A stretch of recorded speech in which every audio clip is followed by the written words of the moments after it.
Wani karraa qalatee illee ta'e akka inni bitee bakka deebisuuf murteessa warri aadaa. Hagam walii respect gootu isin isaan. Oromoo isa kaleessa amma haasa'aa jirru kana leellisnee ittiin jiraannu. Salaala akkam jirti qe'een warra salaalee maal bakka. Bafunyoo funaannee ofumaa of sakaallee. Namoota haga amma abukaattoo dhaabbattee fi sitta dhufan dhimmoota akka ati isaaniif qabattu maamiloonni qabatanii sittaan dhufan keessaa hedduu si gaddisiise yookiin immoo hedduu si gaddisiisee ofirraa deebiste yookiin immoo ergatti seente immoo utuma keessa seenuu dhabeettu yaadattu qaddatan. Waliin ta'uu weellisu. Aartiin kennaadha. Ogummaan aartiitii fi ogummaan seeraa ati qabdu akkamitti waliin sii deeme akkamitti hubattee wal faana deemsaa jirtu. Haala saniin ibsuu barbaada. Fakkeenyaaf lafan dhaabbanni itti dhaddachi ni dhugaa. Anniisaa kooffii xufaanan deemamu gaa'edha. Namni tokko kan inni yakkamaadha jedhamu bu'uuraalee himannaa keessatti isa kam kan darbii sadarkaa kamirra gahee yakkamaa jedhama. Mana murtii aanaa manni murtii aadaa sun keessa jiru san jechuudha. Mana murtii aadaatti ergeet manni murtii aadaa idilee manni murtii aanaa suni mana murtii aanaatu raawwachiisaa jechuudha.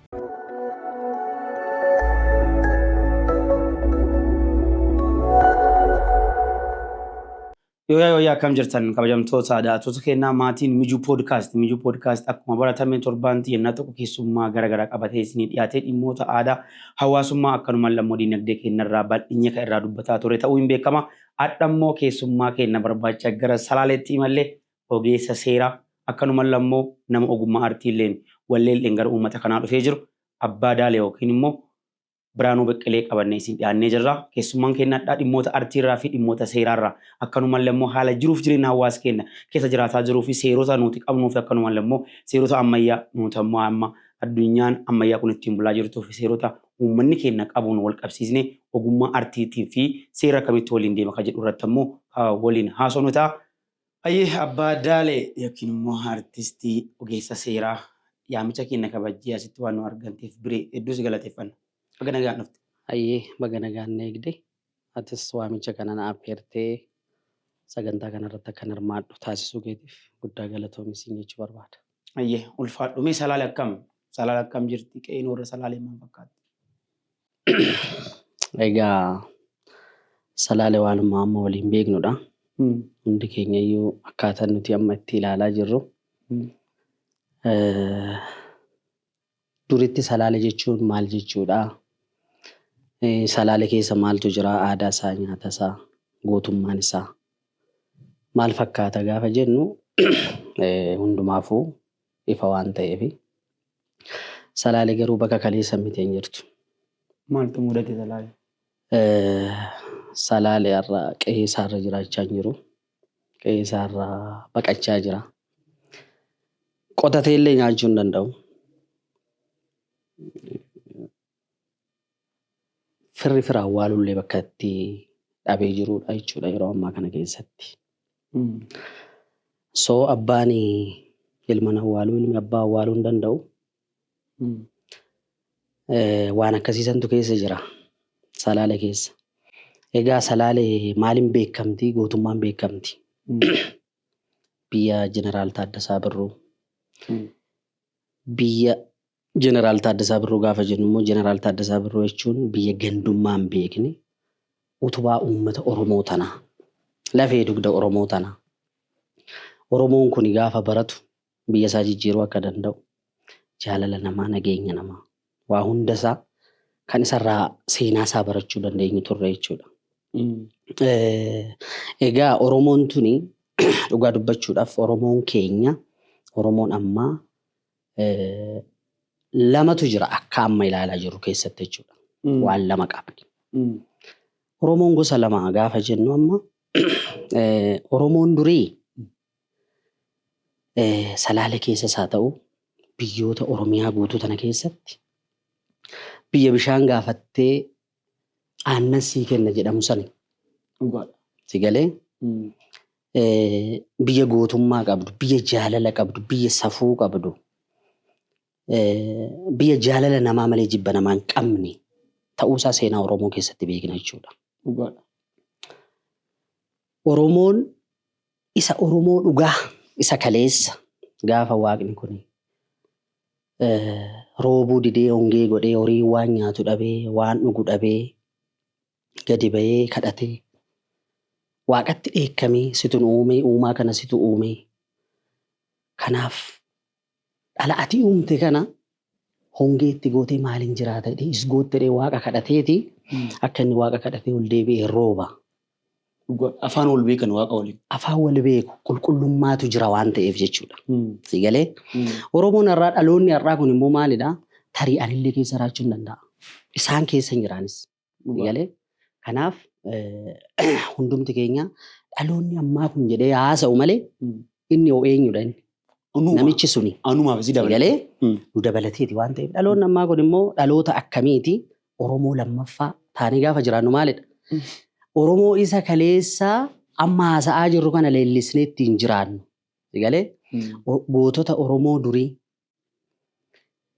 yoo barbaanne ittiin sirbinee toonii maqaasaa kaasnee yoo barbaanne ittiin barreessinee toonii maqaasaa kaasnee kan ittiin jiraatudha Oromoon ammaa kun baay'een isaa jechuudha. Aniifata osoo wajjin nyaannee dhugnu waliin jaalannu.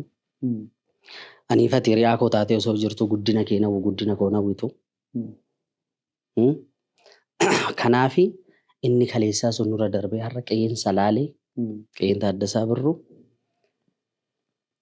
nuttu yaaddoo taateerti jechuudha. Achi dhaquudhaaf qe'ee warra keenyaa san bira dhaqnee ilaallee horii warra keenyaa ilaaluun qe'ee warra keenyaa ilaaluun dhugaa dubbachuudhaaf baay'ee waan nama gaddisiisudha jechuudha. Haala kanaan jirti Salaalee amma. Dhugaadhaa waan hedduu nama gaddisiisu manni Salaalee rakkinnaawwan nageenyaa inni keessa ture. Akka inni itti ka'ee qambara baadhatee nu ga'ee wal dubbadhaate walitti araaramaati nagaa nuu buusaa rakkanni qe'ee keenya irratti qotachuu dadhabne qe'ee keenya irratti nagaan buluu dadhabne jedhanii gaafa isaan ba'anii dubbatan hedduu waan nama gaddisiisu ture. Addatti immoo kan kenna jari lamaan kenna wal lolan uummata keenya otoo sadarkaa sanatti miidhaa jiranuu dabalataan immoo diinnis carraa kan argatee uummata keenya daangaa isaarraa buqqisaa akka jiru odeeffannoon garaagaraa yeroo bahu argaa jirra. Hedduun nama gaddisiisa. Rakkinna amma uummanni Salaalee keessa jiruuf immoo Oromiyaan kutaa biraa barnoota irraa argatti jennee utoo addamnu utoo Oromiyaan biraa dubbattee utoo eegnu namnu ofiyyuu of dadhabee wal gaggaafachuu dhiisee jira fakkaatti amma yeroo kanatti jechuudha. Dhugaa dubbachuuf Salaalee qe'ee warra akka Hagarii Tulluufaadha. Warra akka Taaddasaa Birruufaa. Jeneraal Taaddasaa Birruufaa jeneraal Oromoon inni kaaba haga kibbaatti hin dhaadatudha. Ifin diinni yeroo maqaa isaa dhagee waan sodaatudha. Qe'een isaanii immoo qe'een gootota akkasii daangaarra jirti siita Salaalee. Aggaammii hedduutu irra jira. Gaafa keenyaanis deebitee aggaamtu immoo hedduu si gaddisiisa. Kan Salaalee yeroo kaaftu miira keessa yeroo galtu argeen innis kan nuti irrachuu danda'an.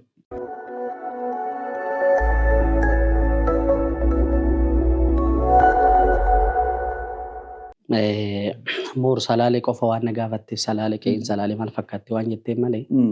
Oromiyaa hunda ture. Oromiyaa hundumtuu rakkootti ture. Wallagga dabalatee Gujii dabalatee hunda dabalatee Oromiyaa akka waliigalaatitti rakkoo hamaa ture. Achirraa deemee dhufee amma gara Salaalee kana baay'inaan kan caale malee Oromiyaa hundi nagaa turte jechuun baay'ee. Isa nuti wal miidhuu. San jechuun immoo rakkoo maaliitu waan fide gaafa jennu egaa anis sirba koo keessatti waa tokko kaasan ture kana dura sirba Abbaa Daalee keessatti waan ofumaa of sakaallee waan jedhu qaba wanti suni. So nama biraa odoo hin taane numa keenyatu rakkoo walitti ta'e wal dhageetti dhabneeti. Kanaaf Oromoo kanaaf wanti hamaa ta'eetoni uummata kana miidhaa jiru eenyudha yookiin immoo uummata kanaaf immoo waa gaarii yaadaa kan jiru isa kami kan jettu wanti adda baastee ilaaltu waan uummatallee rakkisuudha jechuudha dhugaa dubbachuudhaaf. Maaliif asiin gaafa namoota paartii biraa wajjin uummanni kun gaafa jiraatu ati jara wajjin jirta jedhameeti uummanni kun kan ajjeefamu. Saanduchii godhanii uummata gidduutti. Ani dhugaa dubbachuuf mucaa obboleessa kiyyaa jechuudha. Mucaa obboleessa kiyyaa barumsaa galee barsiisaa ture Kamisee.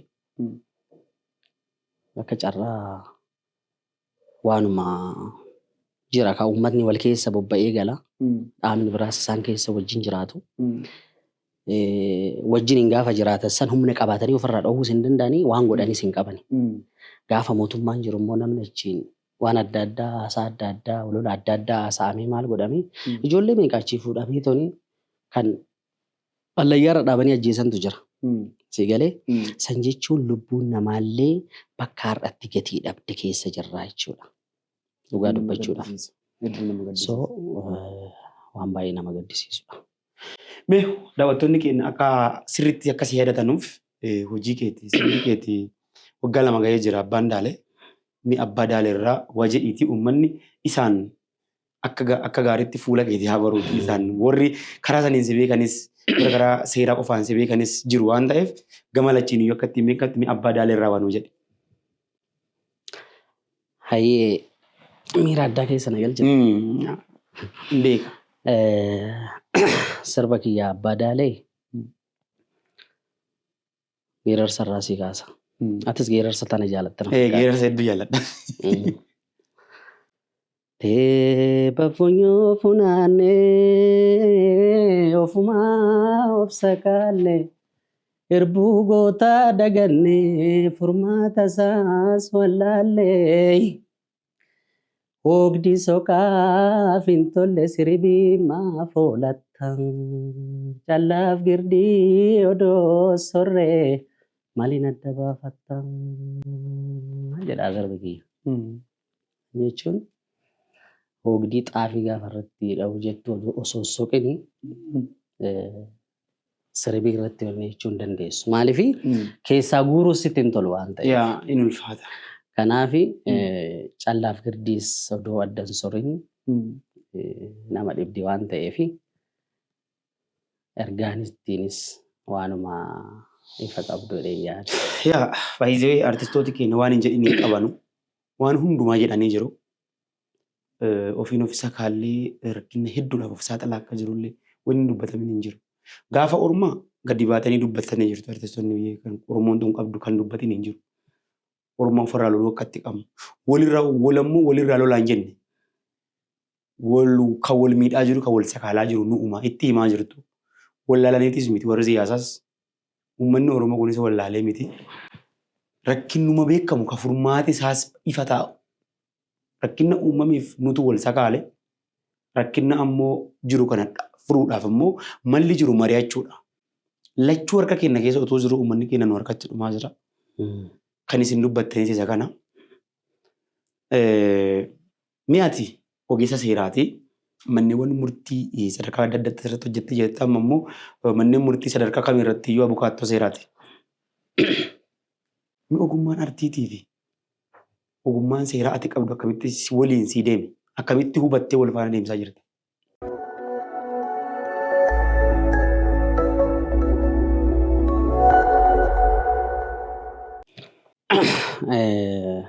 Egaa ogummaa seeraa jechuun seerri baay'ee jira. Seerri aadaas jira. Seerri uumamaas jira. Seerri amma hojiirra jiru kunii fi seeronni aadaa jalqaba akkamitti walitti dhufanii walitti dhufeenya qabu garaagarummaan isaanii maali? Amma maalirra jira? Egaa seerri amma hojiirra jiru kuni seera qajeelfama mootummaan baasu, heera mootummaa akkasumas seera idil addunyaatiin wal simsiistee haqa namaa tokkotti murteessuu dandeessudha. Seerri aadaa immoo seera safuuf safeeffannaa sirna gadaa keessatti Oromoon kan ittiin jiraatudha. Seerota kana keessa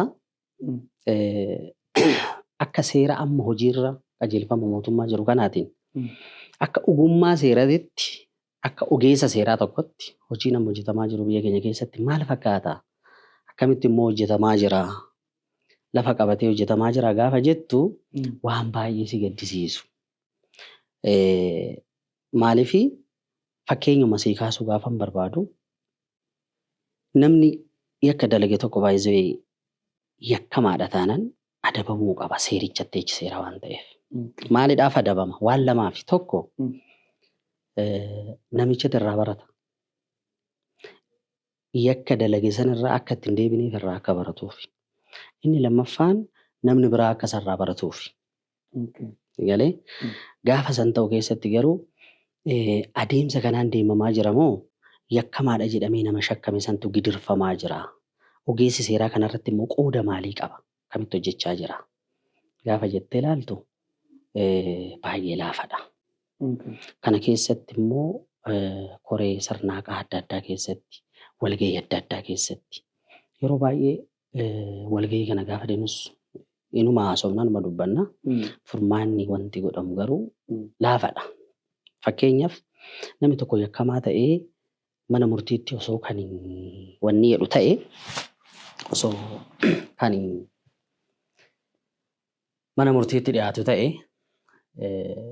namichi kun yakkamaa ta'uusaa fi dhiisuusaa mana murtiitu adda baasa.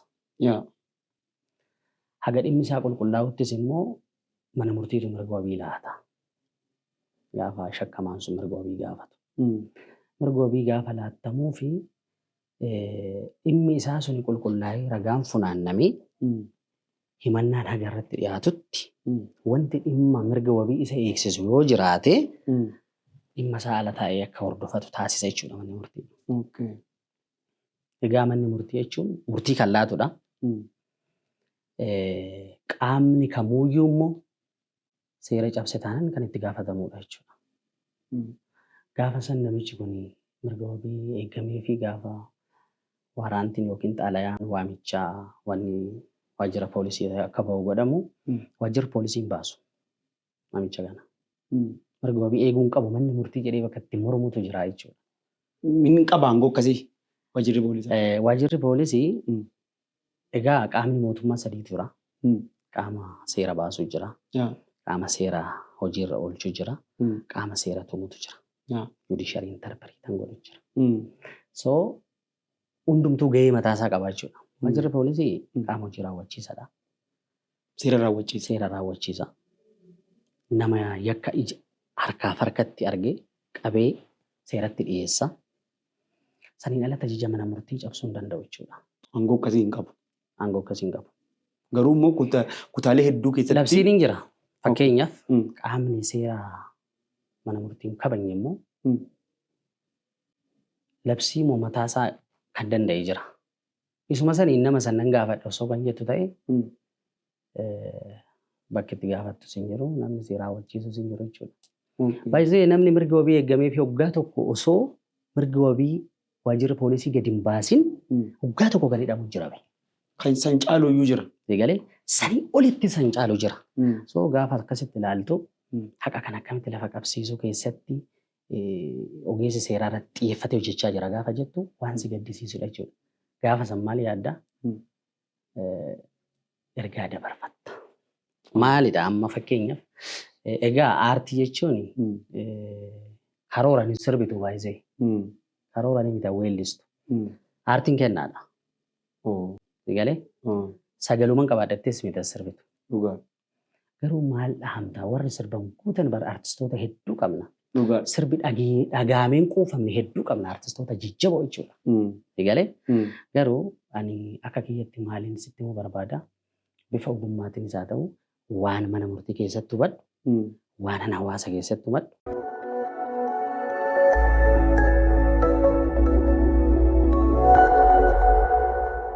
Haala saniin ibsuu barbaada.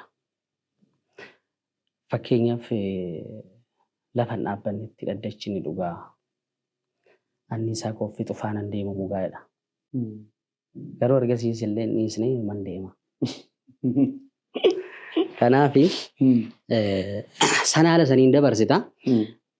Ogummaan seeraa fi ogummaan ani amma ogummaa aartiitiin akkamitti wajjin deema.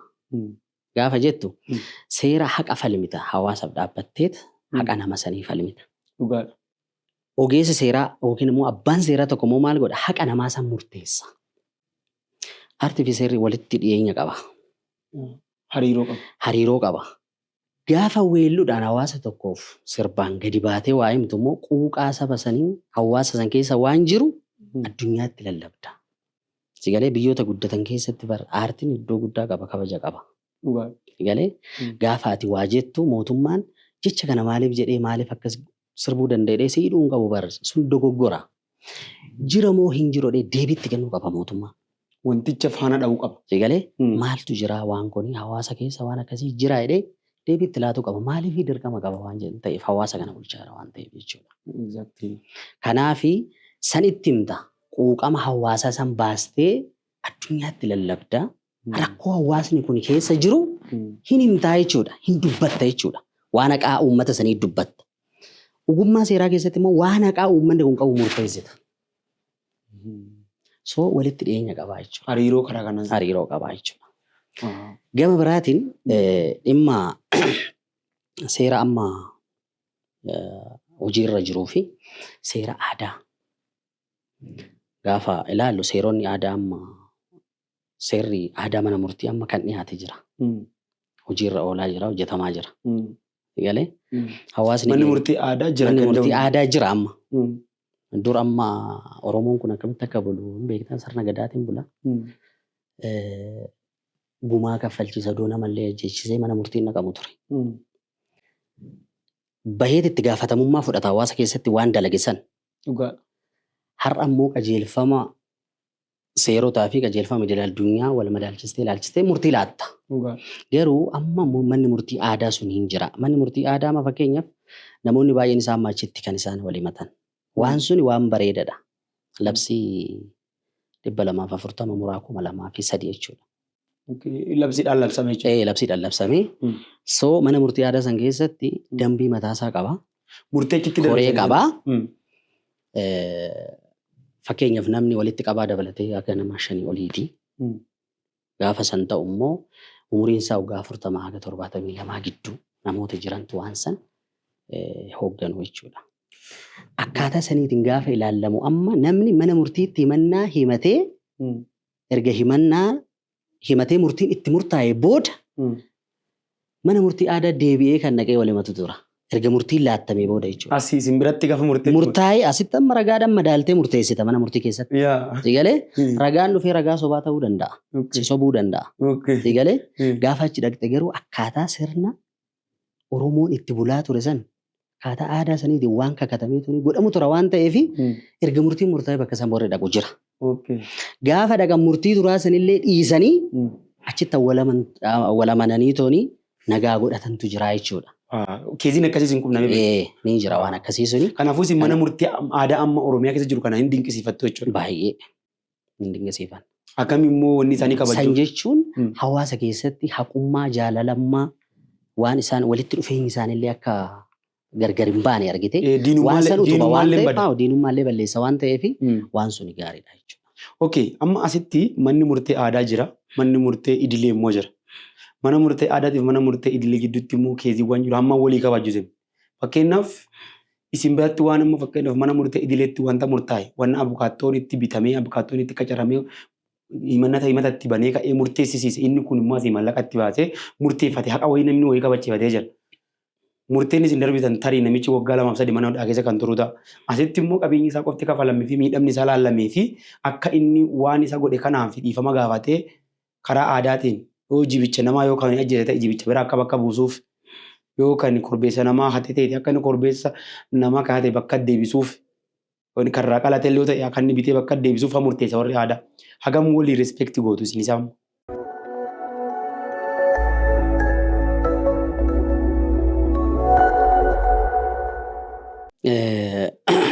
Normaalii hidhata qaba manni murtii idilee kunii fi manni murtii aadaa hidhata qaba. Kamitti hidhata qaba gaafa jettu jalqaba mana murtii aadaatitti yoo himannaa himate ragaa laalaniituma kan murteessan akkuma mana murtii kanatti waan hunda madaalaniiti murtii kan laatan jechuudha. Murtii sun dogoggora qaba yoo ta'e sadaqaa mana murtii ol dabarfannaan jedhamu jira. Isaan barattu. Waliyyannoon hin deemamaa jechuudha. Mana murtii ol dabarfannaan hin jira. Amma mana murtii aadaa san keessatti abukaatoon dhaqee falmuu hin danda'u beeki. Labsichis hin deeggaru. Galee abukaatoon bakka san dhaqee jara waliin falma yoo ta'e labsii san keessatti wantoonni tuttuqamee jira. Akkaataan isaan itti wal amananii tooni aadaa kana keessatti sirna aadaa isaanii saniin akkaataa bulan tura waan ta'eef abukaatoo osoo hin taane ofii isaaniitiif falmu. Gaafa murtii sun itti murtaa'ee sadaqaa waliyyannoo ol dabarfannaa fudhatu. Waliyyannoo ol dabarfannaa sun hin laallama. Yoo manni murtii mana murtiitti jechuudha. Sigalee ol dabarfannaan hin laallamaa. Yoo achittis kan cimu ta'e sadaqa dhaddacha jibbaataa deema. Mana murtii. Isuma idilee kana mana murtii dhaddacha jibbaataa deemaa jechuudha. Fakkeenyaaf amma manni murtii aadaa murtii tokko kennee raawwiin hin banamami. Bu'uura murtii saniitiin akka raawwatu. Manni murtii aadaa sun raawwachiisuu dadhabe yoo ta'e sadaqa. Mana murtii aanaatti erga. Mana murtii aanaa manni murtii aadaa sun keessa jiru san jechuudha. Mana murtii aadaatti ergeet manni murtii aadaa idilee manni murtii aanaa suni mana murtii aanaatu raawwachiisaa jechuudha. Raawwii immoo raawwachiisu mana murtii saniitiin jechuudha. Bu'uuruma manni murtii aadaa murteessan manni murtii aanaa idilee raawwachiisa. Akkas taanaan hariiroon keessan baay'ee cimaa. Hariiroo akkasii waliin qabu jechuudha. Hariiroo cimaa waliin qabu. Achi immoo ennaa baatan immoo manneen mana murtee keessatti eessatti hojjettee akka uummanni? Ani gara Muloos hojjedheera. Ogeessa seeraa waajjira faayaas ta'e hojjedheera. Achi mana murtii aanaa Sandaafaa hojjedheera. Kan dhuunfaallee hojjedheera jechuudha. Inni ijoo keessa ogeessa seeraas ta'e hojjedheera. Walumaa galaanii baay'ees mindeeffameen hin hojjenne waggaa 4 caalaan hojjenne. Achi baanan ani garuma ummaa kootiitti biiroo mataa kootii banadhee abukaatoo ta'ee hojjechuu eegale jechuudha. Dhimmoota haga amma abukaatoo dhaabbattee fi sitta dhufan dhimmoota akka ati isaaniif qabattu maamiloonni qabatanii sittaan dhufan keessaa inni hedduu si gaddisiise yookiin immoo utuma hedduu si gaddisiisee ofirraa deebiste yookiin immoo ergatti seente immoo utuma keessa seenuu dhabeettu yaadattu qaddatamutti. Yaadattu qabda doon taane baay'eetu jira. Ani dhugaa dubbachuudhaaf bara 2008-9 baay'ee biizii guyyaatti keezii 7-8 guyyaaf falmu jira. Waan dhugaa dubbachuuf jechuudha. San keessatti guyyaa keessatti waa baay'eedha kanatti wanni jettu.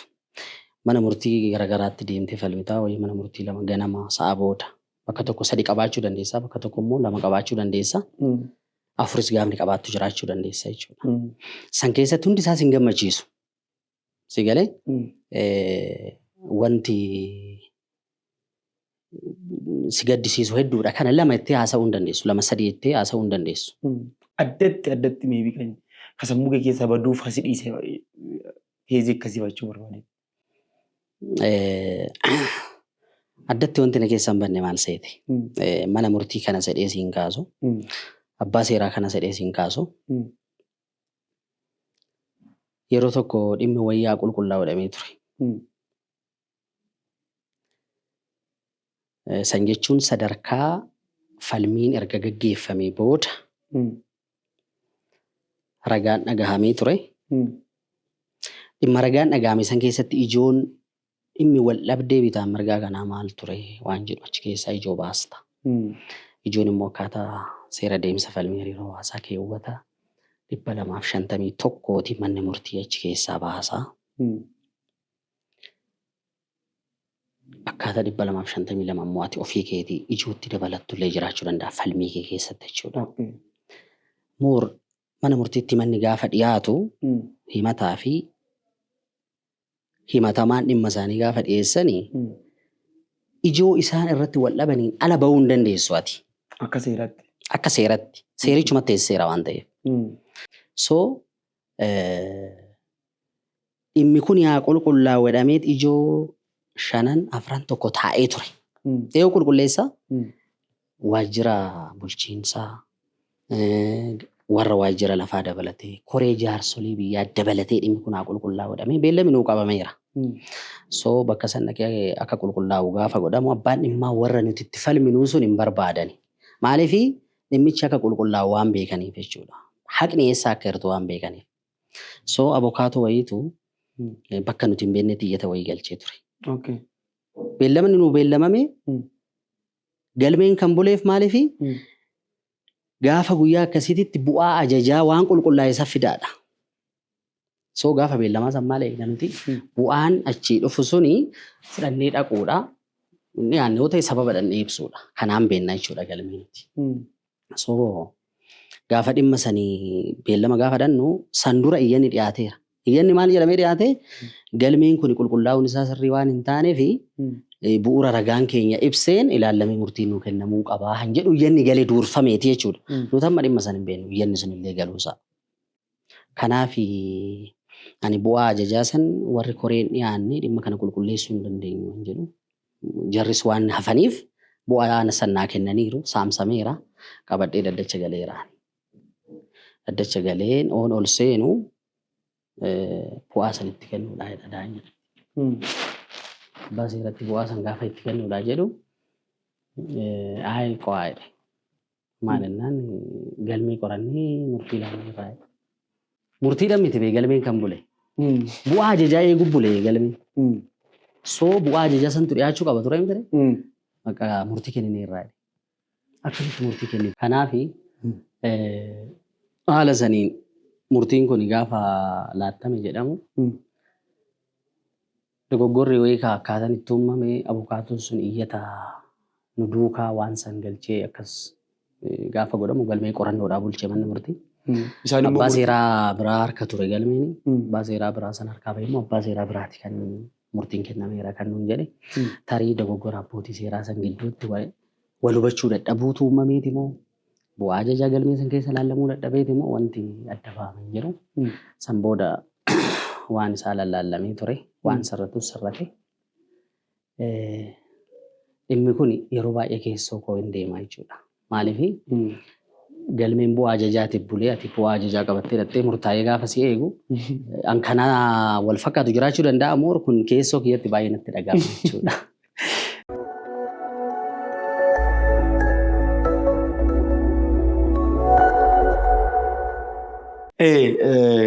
Waggaan 10 murtaa'eera jennaan obbo Taayyee Danda'a gaafa mana dhaqee turanu poolisiin natti himee BBC irratti. Waggaan 10 murtaa'ee jira waggaa 10 ifas turta nan jedhee poolisiin natti himee jennaan waan kana isintu muramoo mana murteetti mura. Isintu mura jedheen jedha akkas ta'ee jechuudha waan salaata ajajaaf eedetu murteen isaa ta'ee buleennaa san jedhan dhugumatti immoo keessa namaa deddeebi'a. Ani dhimmootumaan dhufanii walitti hibatan kana keessa fakkeenyaaf hariiroo hawaasaa gidduutti yakkoonni walirratti raawwatamu kun hedduun tokko nama gaddisiisu jira. Ka haadha manaaf abbaa manaatu jira, ka haadhaaf ilmeetu jira, ka abbaaf immoo ilmaatu jira, kan obboleeyyaniitu jira. Haaluma si gaddisiisuun dhimmoonni yakkaan wal qabatan yeroo nama bira dhufan warri manneen murtii kana keessa hojjetu. Ispeeshaalii poolisoonni mana murtii warri waan seeraan wal qabatu kana keessa jiran sammuun isaanii hedduu waa hedduutu jeeqa. Wantoota hariiroo hawaasaatiif iyyuu hin malle hedduu isaanii achi keessatti argu waan ta'eef fedheeti. Kanaaf hin sii kaase. Kan biraa immoo mana murtii keessatti mana murteetiif waajjira poolisii keessatti afaan baratamaa tokko jira. Yakkamaaf shakkamaa kan jedhu tokko. Namni tokko kan inni yakkamaadha jedhamu. Bu'uuraalee himannaa keessatti isa kam kan darbii sadarkaa kamirra gahee yakkamaa jedhama. Fakkeenya shakkamaadha nama ajjeese kan namni beeku. Yeroo inni namatti dhukaasee namatti dhukaasee ajjeesu uummanni ollaa namni 100 namni 200 fa'a ilaalaa jiran fa'a shakkamaa jedhu. Ajjechaa biluutiin kan shakkame. Gaafin keenyaa galeera. Shakkamaa fi yakkamaan garaagarummaa qaba. Shakkamaa jechuun taateewwan waa uumame jedhamu keessatti abaluudhaa jedhamee eeruun wayii gaafa kennamu shakkita. Shakkisaa san immoo hin qulqulleessita. Waan kun dhugaadha moo miti jetteet hubatta. Yakka keessatti maaltu jira? Beyond reasonable doubt jedhama. San jechuun maal jechuudha? Shakkiidhaa olitti wanta namni sun shakkamaadha yookiin yakka kana dalage jettee itti shakkiidhaa olitti ilaaltutu jira jechuudha. San jechuun maal inni ragaa ilaalteet yakki sun gaafa dalagamu kamitti dalagamee namichi kun eessa ture walitti dhufeenyi namichi yakka irratti raawwatee fi nama kanaa maalidha? Wantoonni ati qorannoo gaggeessitee ta'uun shakkii nama kanaatii ol ilaaltee ragaadhaan qulqulleessitutu jira. Haga sadarkaa kana jirutti namichi kun shakkamaadha. Haga waan san qulqulleessitee hubattutti jechuudha. Namicha kanarraa immoo waa kana namichi kun dalagee jira jettee ragaadhaan qulqulleessitee gaafa teessistu yakkamaadha jettaa jechuudha namicha kana. Kanaaf ragaadhaan qulqulleessitee namichi kun yakka kana dalagee jira gaafa jettu yakkamaadha jettaa jechuudha. Murtii akkamitti jalqaba darba? Yakka dalageera balleessadha jettaa jechuudha. Haga garuu namicha sanarratti qulqulleessitee waan san hubattutti shakkamaadhaan teessistaa jechuudha. Tole. Garaagarummaa isaa kana. Shakkitteen inni himattaa ragaatti sabsabda gaafa sabsabdee dhiyeessitu immoo murtiin balleessummaatti murama jalqaba. Erga murtiin balleessummaatti muramee fi jidduu murtiin immoo adabbii itti darbu gidduu yeroo duration of timing kaameeru jira. Yeroo namni kun erga murtiin balleessummaatti murameen duuba mirga wabii argachuu danda'a yookiin immoo erga murtiin balleessummaa irratti darbe. Mirgi wabii kuni akkaataa yakka isaatu garaagarummaa qaba. Yakka hundarratti mirgi wabii eegamuu dhiisuu danda'a. Bakki immoo yoo mirgi wabii itti eegamu jira. San jechuun yakkoota gurguddaa gaafa ta'u yakka lubbuu balleessaa waan ta'u ta'e ajjeechaa kan ta'u ta'e mirgi wabii kan eegamu miti. Lubbuu balleessaa gaafa jennu immoo fakkeenyaaf amma yakka dagannoo keessa galchuu dandeessa. Yakka dagannoo keessa yoo amma fakkeenyaaf konkolaachisaan tokko osoo nama kan ajjeesu ta'e sunis lubbuutu darbeemi inni akkaataan mirgi wabii itti eegamu jira achi keessatti. Du'uma ta'ee jechuudha. Inni yaada ajjeesee fi dagannoo san keessatti jechuudha. Fakkeenyaaf amma nama lamaa fi lamaa ol odoo namni kan du'u ta'e mirgi wabii kennitu. Seerichatu dha waan ta'eef. Nama tokko gaafa ta'e garuu mirgi wabii kennuu dandeessa. dagannoo ta'e. Dagannoo gaafa ta'e. Dagannoo keessatti amma nuti dhugaa dubbachuuf mana murtii keessatti manni murtii gaafa murtii laatu yeroo baay'ee isaa dagannoo namni konkolaataadhaan nama gaafa lubbuu namaa kan dabarsu gaafa ta'u baay'een isaa bilisa baasuudhaaf dhiphaadha. Maaliif achi keessatti waan lamallee ilaaluu dandeessa.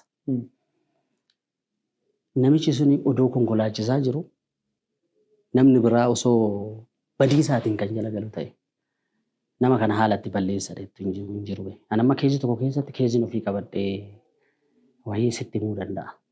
Konkolaataa wanni kana tura tasaabii guddaa kana. Ijoolleen wayii gaafa deemudha jedhanii karaa qaxxaamuruudha gaafa jedhan dhaabee dabarseera namichi. Gaafa dhaabee dabarsu karaa biraa naanna'anii konkolaataa gidduu bakki ishiin itti wal harkistu jirtimi isa gidduu seene kan kaatee mucaa wayii. Nama lama taanee achi keessa gaafa galan. Warra kan dabarsuudhaaf inni. Jaruma kana dabarseera dur. Egalee jara kana darbuudha gaafa jedhan dabarsee dhaabee dabarseera. Achirraan naanna'aniiti itti lixan. Namichi isaan darbanii yeroo konkolaataa isaa kaasee deemaara. Sambooda nama lama ta'anii gaafa gidduu bahuudha jedhan tokkicha achi alatti du'ee tokkichi immoo akka carraa baheera. Egalee amma gaafa kana laaltu badii eenyutu harka keessaa qaba waan kanatti wanta ati madaaltu seericha keessa taa'eera waan ta'eef jechuudha. Egalee kanaaf yeroo tokko tokko dagannuma kana keessattuu ajjeechaan haalli atitti bilisa baastu hin jiraata jechuudha.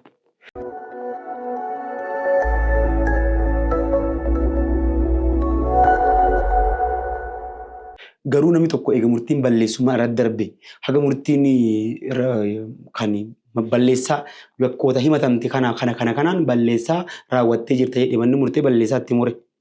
Erga manni murtee balleessaa itti mureen duuba immoo haga murtiin irratti darbutti murtiin adabbii irratti darbutti gidduu kanatti mirgi wabii namaaf eegama.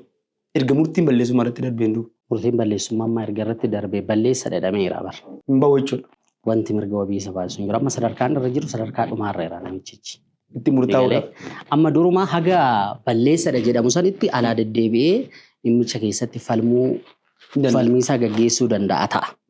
Gaafa balleessadha jedhamuu fi tarii galmeen murtiin balleessummaa sun irratti darbuudhaaf beellamni biraa kan kennamu yoo ta'e alaa mirgi wabii eeggamee fi durumaan deddeebi'u ta'e malee balleessadha naan immoo namichi yakkamaadha jechuudha. Murtii balleessummaa booda immoo bilisa bahuun carraan. Murtii balleessummaadha gaafa jettu bar murtii itti dabarsitee jirtaa jechuudha namichatti. So waan itti murtaa'e san adabbii isaa fudhachuudha. Lakkii balleessummaa hin qabu jedhee namichichi ragaa qabatamaa fi murtichi murtii na kumachiisu jedhee yaada yoo ta'e gara mana murtiitti aanutti oliyyannoo isaa fudhachuu danda'a jechuudha. Kan amma walii galee jira. Amma immoo gara artiitti deebina. So isa keessatti gaafuma oliyyannoo fudhatu immoo mana murtii olii jennoo fudhate san keessatti mirga wabii eeggamuu fi hin danda'a. Ergatti murtaa'e booda garuu mana murtii kana miti. Ergatti murteessee manni murtii kun waan eeguuf hin qabu miti balleessadha arga jedhe. Oliyyannoo fudhata yoo ta'e garuu oliyyannoo fudhatee mirga oliyyannoo isaatiin dhimma san deddeebi'ee falmachuudhaaf mirga wabii haala itti eeggamu jiraachuudha jechuudha. Amma naagalee jira. Amma immoo garuu maartiitti immoo deebina. Abbaa daaleetiin kan hedduun si beeku. Viidiyoowwan keessa lamaan hojjetame hundumti qulqullina akka qabu. Abbaa daaleetiin dabalatatti immoo barii boruus hojjettee jirta. Bariin boruu immoo ammoo abbaa daalee calayyuu viidiyoon isaan bareeda. Hojii bareedaadha. Abbaa daaleerraa jalqaba otoo hin jenne immoo abbaa daaleerraa waan hojjettee jirta. Barii boruutirraa otoo waan xiqqoorraan hojjettee nama yaadachiisne achiin booda kan itti nutti darbina. Barii boruu. Barii boruu. Waanuma gabaabduu si jedha. Sa'aatii keessanis hin fudhadhu waan ta'eef jechuudha. Bakkalchi bariinuu mul'atee jira. Jennee osoo hin xumuriin namni obbira. Maal bakkalchiifee gaaddidduu hin qabne argine seenimoo argine dhabne. Ati geerarri kun illee sirraa bareeda beektaa? Geerartu illee geerarsa kun sirraa bareeda. Walleessu sulleen kee sirraa bareeda. Naamusa immoo kan si jaalladhu dhugaa rabbii wanni itti natti toltu immoo kun inni kun naamusa. Naamusa ogummaati qabdu ogummaa lamaaniifuu kabaja qabda. Lamaan isaatiif iyyuu immoo gatii kafalta. Kun warra munti naannoo kee jiran iyyuu kan ittiin si dinqisiifatan isa kana. Hojiin anamma harkaa qabu xiqqaate torbee muraasa takka. YouTube mataa irratti banachuudhaaf. Kanaaf ogummaawwan lameen qabu kana keessatti dhuguma atu akkuma jette ogummaa kana ogummaa kabajamuu qabus. Ogummaan ati qabdu hundi kabajamaadha baay'ee. Biyyi namaa malee lafti duwwaan biyya taatire. Eeggaddaa waleegaa maaloo yalmaanayyaa. Wallolaa ooltanis tokko tokko moo wal fixu mataatii dabaree damboo. Rabbiin nagaa nu haa buusu. Wanni nutis barbaannu kana artiinis kan yeroon itti dubbatu ga'ee jira. Artiin gadi ba'ee dubbatuu qaba jedhamee kan gaafatamaa tureefis kanumaa fi ati immoo ogummaa keetti rabbi si badhaase lamaaniinuyyuu uummata kee tajaajilaa jirta. Uummata kana uummata nagaa argatee tasgabbaa'ee arguu akkasiin barbaadan hawwii amantaa nama hundumaatiyyuu. Haa ta'utti garuu inuma didame nu biratti. Hunda caalaa isaan irra jechuurra maraa waaqatti jechuutu salphata. Waaqumatti jechuudha akkuma manni salaalee gadi ba'ee waaqatti iyyate maaloo nu ga'e ijoollee keenya ga'ee dhiisaa jedhanii dadhabnaan waaqatti iyyatanii galanii. Akkasuma isinis dhumarra garuma waaqaatti deebitu abdii jedhu qabna waaqumatti jechuudha. Miidhuma irratti waan hafa jettu yoo jiraate waan akka ergaatti dabarfachuu barbaaddu yoo jiraate nu jettee sa'aatiin kennuuf deemu.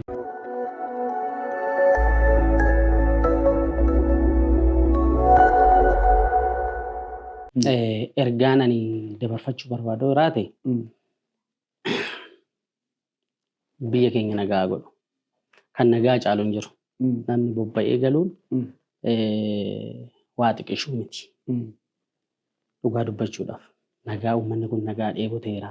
Nagaa dhabeera. Nullee qe'ee warra keenya yaadneerra dhugaa dubbachuudhaaf. Kanaaf Waaqayyo nagaa nu haa buusu. Nagaa moo maaltu fida nutu fida. Mariitu fida. Saniin ala wanni dhufu hin jiru. Atis sana ajjeesee kunis kana ajjeesee wal fixee maqeen akka golgoloofne wanna nutamma.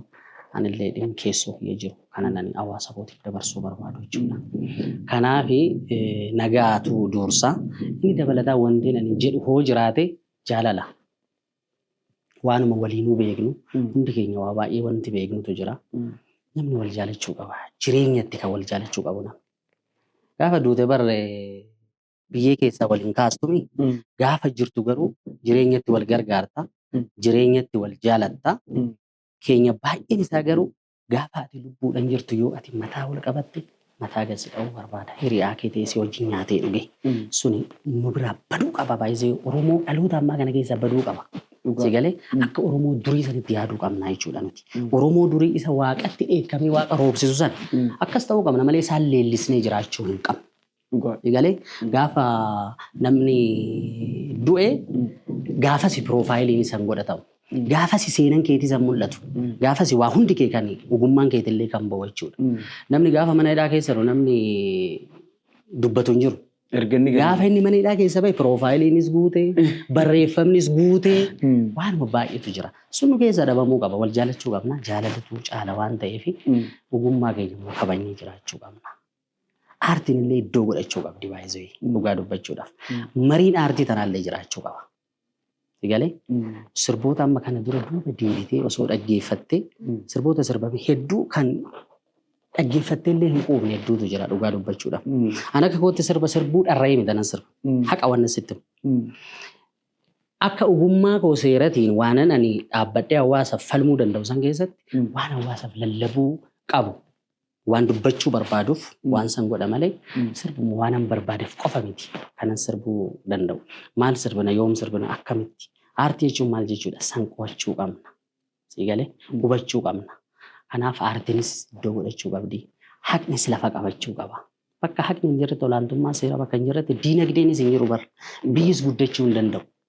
Siigalee rakkoon amma koree haqa keessatti nuti ilaalaa jirru waa nama gaddisiisudha dhugaa dubbachuudha. Siigalee bakka mana murtii deemin dhaqee deebi'aawoo jettuun alatti malee yeroo tokko wanti si gaddisiisu hedduu isaatu jira waan ta'eef haqni lafa qabachuu qabdi. Kanarratti qaamni dhimma kana ilaallatu irratti hojjechuu qaba. Aartiinis immoo iddoo godhachuu qabdi. Namoota aartii weellistoota hedduu jajjaboo hedduu qabna waan ta'eef waan isaaniifis nagaan waa kennu nagaan waa jiraatanii aartii tana garuu bakka itti godhuu qabu waan ta'eef siigalee akka funyaan ishii madoofne akka ijji ishii hin jaamne bakka itti godhuu qabu. Waaqayyo immoo nagaan waa buusu biyyi keenya akka nagaa ta'u hundumti keenya iyyuu gumaacha gochuu qabna jechuun barbaadaa galatooma. Rabbi nagaan waa godhu ati immoo waamicha keenya kabajjaa sitti dhuftee yaada keetii waan nu qobdeef yeroo keetis aarsaa waan gooteef dhugumatti onneerraa maqaa daawwattoota miyyuu poodkaastiitiin si jaalladha na ulfaadha. Horii buli. Daawwattoota keenya kabajamoo turtii ogeessa seeraa akkanumallee immoo nama ogummaa aartiitiin illee deemaa jiru weellisaa Abbaa Daala yookiin immoo Biraanuu Beqqelee waliin hin goone irratti barnoota guddaa akka irraa argattan abdii guddaa qaba. Odeeffannoo hedduu akka irraa argattanii jirtan abdii guddaa qaba. Abbaan Daalee asiin ogummaa seeraa hojjetaa asiin immoo dhimma aartiillee qabatee keessa isaa waan gochuu barbaade san as lafa irrattis hojjetaa gama ogummaatiinis ergaa saba dabarfata nama deemu waan ta'eef hojii haarawaa inni qabatee dhufaa jiru. Kanaaf immoo YouTube chaanaalii isaa subscribe gootanii fi akka isa hordoftanii isa waliin waan inni hojjetu daawwattan abdii guddoo qabna. Gama biraatiin immoo hojiiwwan inni kana dura hojjetes jiru YouTube chaanaalii mataa isaa irratti fe'amee jira waan ta'eef gama saniisis akka ilaaltan dhimmoota seeraa irratti immoo ogeessa yoo barbaaddan taate immoo birii dubbisuu dandeettu. Abbaa Daalee waan waliin turtaniif galata guddaa qabdanii torbaan dhufu immoo keessummaa gara biraatiin kan walitti deebinu ta'a. Fayyaa tura.